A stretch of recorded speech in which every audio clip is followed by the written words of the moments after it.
Bonjour à tous et bienvenue sur 40 000 Wargamers, la chaîne de tous les Wargamers. Bienvenue dans un nouveau tuto peinture Fast Attack, parce que comme le dit Hagrid, peindre bien c'est bien, mais peindre plein c'est encore mieux.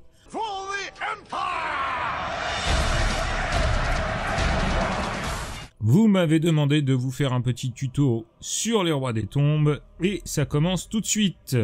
On commence par tout se coucher en noir sur grappe avec une bombe de Chaos Black.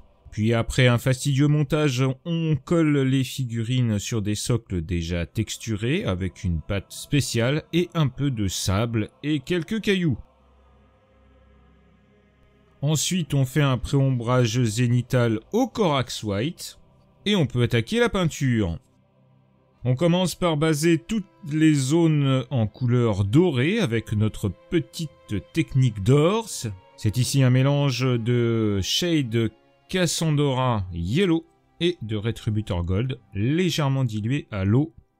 Et on l'applique en couche bien fluide en laissant les pigments couler dans les creux et en essayant bien sûr de ne pas dépasser.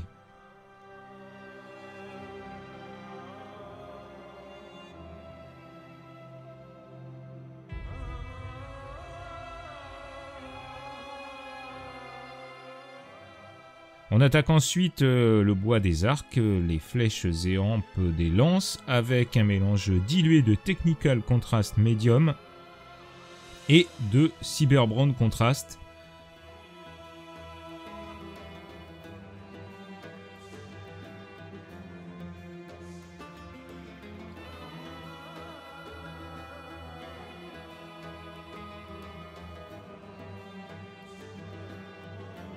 Comme vous le voyez, ça va très vite, et si la surface est texturée, c'est encore mieux.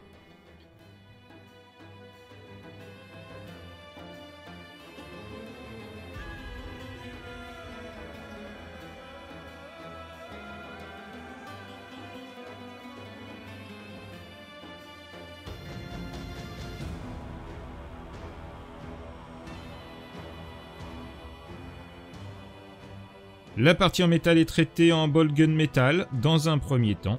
Là encore, pas de prise de tête comme vous le voyez.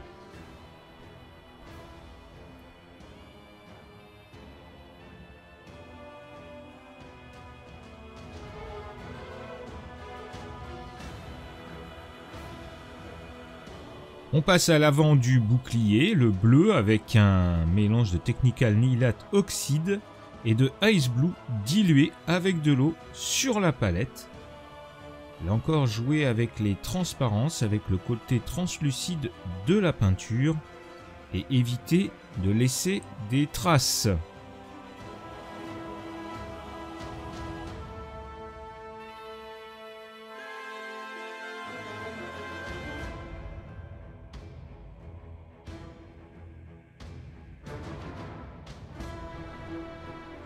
Après avoir bien laissé sécher, on arrive maintenant au premier traitement d'ombrage pour le bouclier avec un mélange légèrement dilué à l'eau de Contrast Ethermatic Blue et de Medium Contrast avec du Shade Corellian Green Shade. On guide alors le lavis dans les creux et vers le bas. C'est facile et c'est rapide, mais là encore attention aux traces.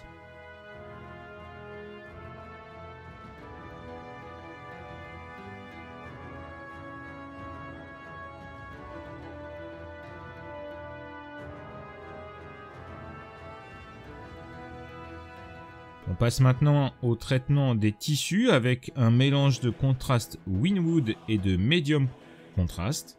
Là encore, on guide la peinture et on l'aide à glisser dans les creux. Pour le coup, il faut que ce soit très translucide.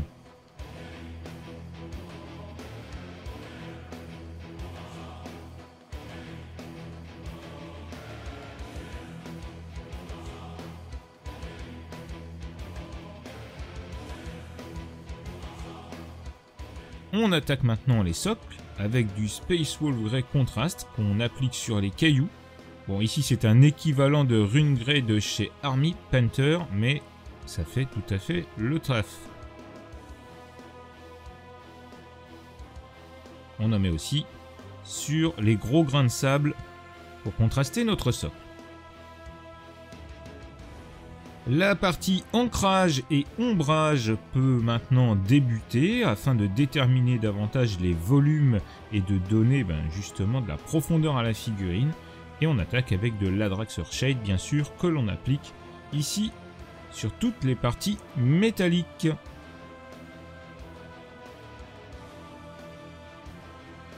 Allez, on enchaîne et on mollit pas avec la recette qui va tout changer. Mélange de Technical Contrast Medium, de Contrast Skeleton Horde et de Seraphine Sepia Shade. On attaque le squelette, l'os, et ce n'est pas grave si ça déborde sur l'or. Au contraire, cela va le contraster et le ternir. On prend un bon pinceau taille 1 synthétique de préférence, car la peinture adhère moins au poil de celui-ci et donc coule plus facilement vers la figurine. C'est ici l'étape la plus importante du processus. On essaye de bien guider sa peinture vers les creux et plus généralement vers le bas de la figurine.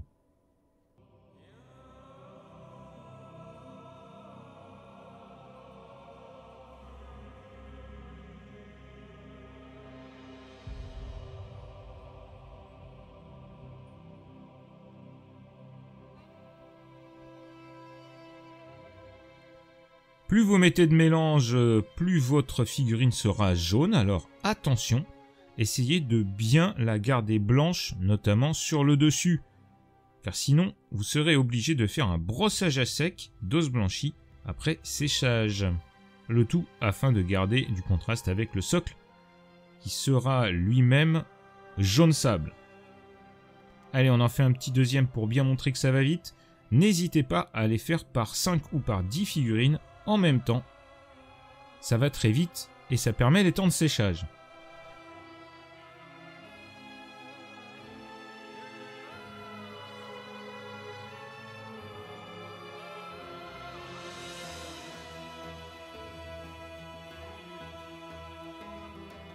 On passe au socle puisqu'on en parlait, on le traite avec un glacis généreux de contraste Snakebit Laser mélangé à de l'eau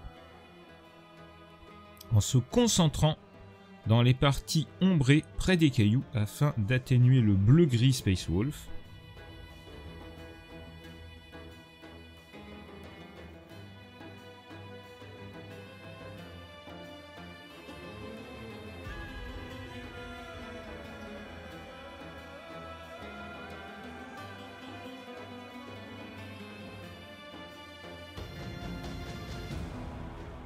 Après séchage et avant application de pigments, c'est le moment de coller les touffes.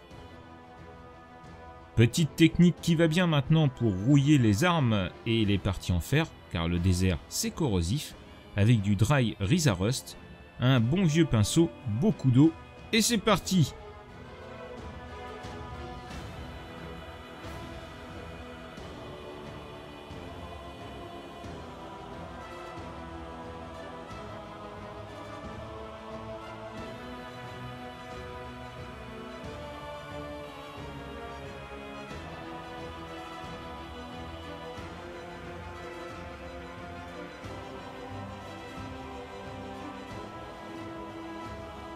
Avant-dernière étape donc, mais c'est celle qui est cruciale, le pigment. Vous en aurez besoin de 4 différents, du light yellow, donc sable blanc, de l'ombre naturelle, de l'ocre jaune et un petit peu de terre de sienne rouge. Prenez un pinceau synthétique et on y va. D'abord de l'ocre sur le socle et les pieds et chevilles de la figurine. N'hésitez pas à mettre un masque parce que c'est très volatile. On tapote un peu sur le bas du bouclier. Et on passe à la suite. On ombre maintenant avec de l'ombre naturelle le socle, mais aussi la figurine. Puis un peu de rouge sur le socle et sur les parties en ferraille.